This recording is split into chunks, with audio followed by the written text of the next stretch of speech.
15ನೇ ಅಧ್ಯಾಯ ಸಾಯಿ ಸಚ್ಚರಿತೆ. ನಾರದೀಯ ಕೀರ್ತನೆ. ಚೋಳಕರರ ಸಕ್ಕರೆ ಇಲ್ಲದ ಚಹಾ. 2 ಹಲ್ಲಿಗಳು. ಈ ಹಿಂದೆ 6ನೇ ಅಧ್ಯಾಯದಲ್ಲಿ ಶಿರ್ಡಿಯಲ್ಲಿ ಶ್ರೀರಾಮನವಮಿ ಸಮಾರಂಭ ಹೀಗೆ ನಡೆಯುತ್ತಿತ್ತು. ಮೊದಮೊದಲು ಹರಿಕಥಾ ಸಮಾರಂಭಕ್ಕೆ ಹರಿದಾಸರನ್ನೊದಗಿಸುವುದೆಷ್ಟು ಕಷ್ಟವಿತ್ತು. ಬಾಬಾರವರು ದಾಸಗಣರಿಗೆ ಈ ಕಾರ್ಯವನ್ನು ವಹಿಸಿದ ಬಗ್ಗೆ ಮುಂತಾದವುಗಳನ್ನು ವಿವರಿಸಿದೆನಷ್ಟೆ. ಈಗ ದಾಸಗಣು ಅವರು ಹೇಗೆ ಹರಿಕಥೆ ಮಾಡುತ್ತಿದ್ದರು ಎಂಬುದನ್ನು ನೋಡೋಣ. ನಾರದೀಯ ಕೀರ್ತನೆ. ಸಾಮಾನ್ಯವಾಗಿ ನಮ್ಮ ಹರಿದಾಸರು ಕೀರ್ತನೆ ಮಾಡುವಾಗ ಮೈತುಂಬ ಸೊಗಸಾದ ಉಡುಪುಗಳನ್ನು ಹಾಕಿಕೊಳ್ಳುತ್ತಾರಲ್ಲವೇ? ನಿಲುವಂಗಿ ಹಾಕಿಕೊಂಡು, ಜರಿಶಲ್ಯವನ್ನು ಹೊದೆದುಕೊಂಡು, ಜರಿಪೇಟವನ್ನು ಸುತ್ತಿಕೊಂಡು ಸಭೆಯ ಮುಂದೆ ಗೋಚರವಾಗುತ್ತಾರೆ. ಒಮ್ಮೆ ದಾಸಗಣುರವರು ಸಹ ಇದೇ ರೀತಿ ಉಡುಪನ್ನು ಧರಿಸಿ ಕೀರ್ತನೆ ಮಾಡುವ ಮುನ್ನ ಬಾಬಾರವರಿಗೆ ನಮಸ್ಕರಿಸಲು ಬಂದರು. ಇದನ್ನು ನೋಡಿದ ಬಾಬಾ, ಏನು ಮದುಮಗನ ಹಾಗೆ ಶೃಂಗಾರವಾಗಿದೆಯಲ್ಲ, ಏನು ಸಮಾಚಾರ ಎಂದು ಕೇಳಲು, ಕೀರ್ತನೆ ಮಾಡಲೋಸುಗ ಎಂದು ಗಣು ಉತ್ತರ ಕೊಟ್ಟರು. ಆಗ ಬಾಬಾರವರು, ಕೀರ್ತನೆಗೋಸ್ಕರ ಇಷ್ಟೊಂದು ಆಡಂಬರವೇ? ನಿನ್ನ ಈ ಆಡಂಬರವನ್ನು ಬದಿಗಿಡು ಎಂದರು. ಆಗ ದಾಸಗಣುರವರು ತಮ್ಮ ಶೃಂಗಾರ ವಸ್ತ್ರಗಳನ್ನೆಲ್ಲನೂ ತೆಗೆದಿಟ್ಟು ನಮಸ್ಕರಿಸಿ ಕೀರ್ತನೆ ಆರಂಭ ಮಾಡಿದರು. ಕೀರ್ತನಾ ಪದ್ಧತಿಯನ್ನು ಆರಂಭಿಸಿದ ನಾರದರು ಸಹ ತಂಬೂರಿ, ತಾಳ ಇವುಗಳ ವಿನಃ ಹೆಚ್ಚಿಗೆ ಏನೂ ಇಟ್ಟುಕೊಂಡಿರುವುದಿಲ್ಲ. ಕೇವಲ ತಂಬೂರಿಯನ್ನು ನುಡಿಸುತ್ತಾ ಪರಮಾತ್ಮನ ವೈಭವವನ್ನು ಕೊಂಡಾಡುತ್ತಾ ತ್ರಿಲೋಕಗಳಲ್ಲಿ ನಾರದರು ಸಂಚರಿಸುತ್ತಿದ್ದರು. ಚೋಳಕರರ ಸಕ್ಕರೆ ಇಲ್ಲದ ಚಹಾ. ಬಾಬಾರವರ ಹೆಸರು ಮೊದಲು ಪುಣೆ ಮತ್ತು ಅಹಮದ್ನಗರ ಜಿಲ್ಲೆಗಳಲ್ಲಿ ಮಾತ್ರ ವ್ಯಾಪಿಸಿತ್ತು. ನಾನಾ ಸಾಹೇಬರ ಮೌಖಿಕ ಪ್ರಚಾರದಿಂದಲೂ ದಾಸಗಣು ಅವರ ಕೀರ್ತನೆಯಿಂದಲೂ ಬಾಬಾರವರ ಕೀರ್ತಿ ದೇಶದ ಮೂಲೆ ಮೂಲೆಗಳಿಗೂ ಸಹ ವ್ಯಾಪಿಸಿತು.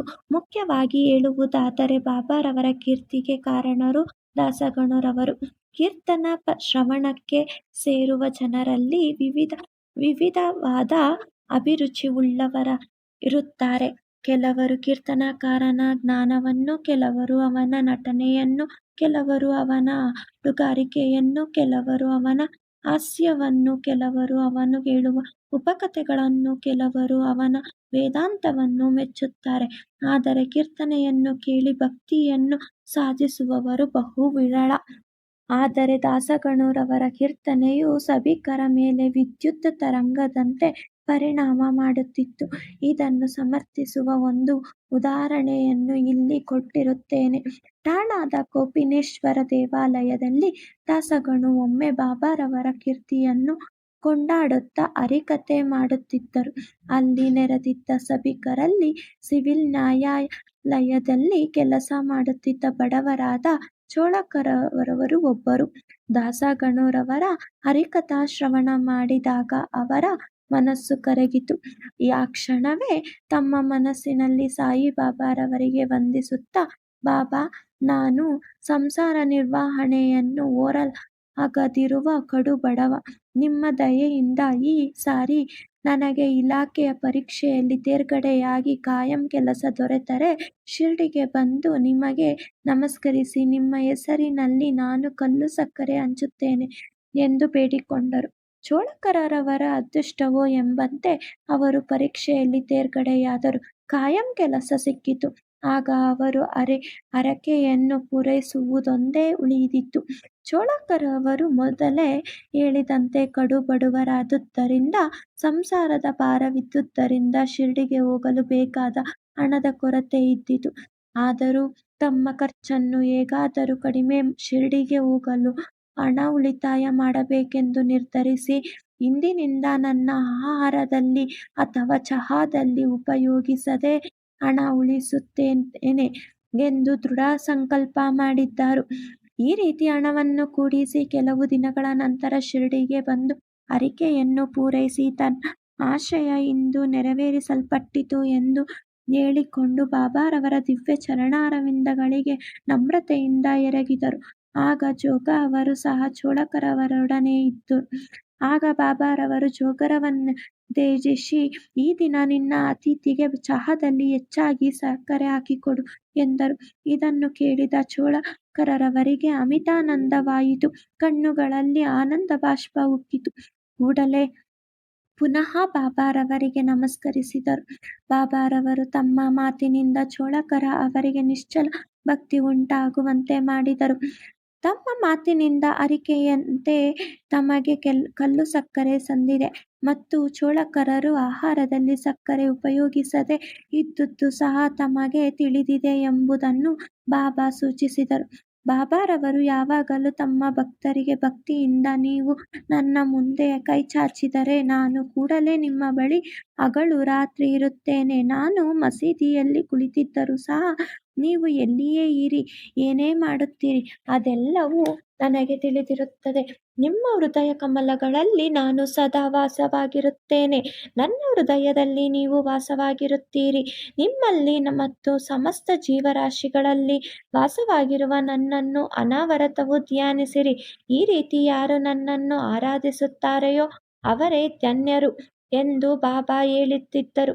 2 ಹಲ್ಲಿಗಳು. ಬಾಬಾರವರು ಒಂದು ದಿನ ಮಸೀದಿಯಲ್ಲಿ ಕುಳಿತಿದ್ದರು. ಭಕ್ತನೋರ್ವನು ಅವರ ಸಮೀಪದಲ್ಲಿ ಕುಳಿತಿದ್ದನು. ಆಗ ಒಂದು ಹಲ್ಲಿಯು ಲೊಚಗುಟ್ಟುತ್ತಾ ಇತ್ತು. ಕುತೂಹಲದಿಂದ ಅವನು, ಹಲ್ಲಿಯ ಲೊಚಗುಟ್ಟುವಿಕೆಯು ಏನನ್ನಾದರೂ ಸೂಚಿಸುತ್ತದೆಯೇ? ಅದು ಒಳ್ಳೆಯ ಶಕುನವೇ ಎಂದು ಬಾಬಾ ಅವರಿಗೆ ಕೇಳಿದನು. ಆಗ ಬಾಬಾರವರು, ಆ ಹಲ್ಲಿಯು ಈ ದಿನ ಔರಂಗಾಬಾದದಿಂದ ತನ್ನ ತಂಗಿಯು ಬರುವಳೆಂದು ಸ್ವಲ್ಪ ಹೊತ್ತಿನ ನಂತರ ಆನಂದದಲ್ಲಿದೆ ಎಂದರು.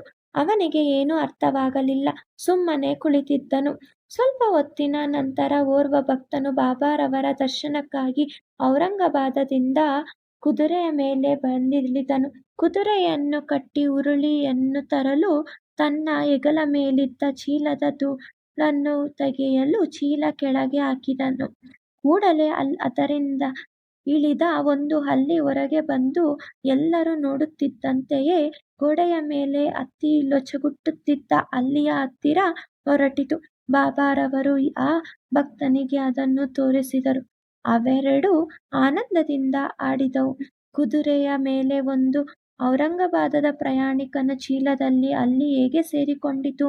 ಬಾಬಾರವರ ಈ 2 ಹಲ್ಲಿಗಳ ಮಿಲನವನ್ನು ಹೇಗೆ ಮುಂಚೆಯೇ ಅರಿತಿದ್ದರು ಎಂಬುದನ್ನು ನಾವು ಕೂಲಂಕುಷವಾಗಿ ಪರಿಶೀಲಿಸಿದರೆ ಬಾಬಾರವರ ಸರ್ವಜ್ಞತ್ವ ವೇದ್ಯವಾಗುತ್ತದೆ.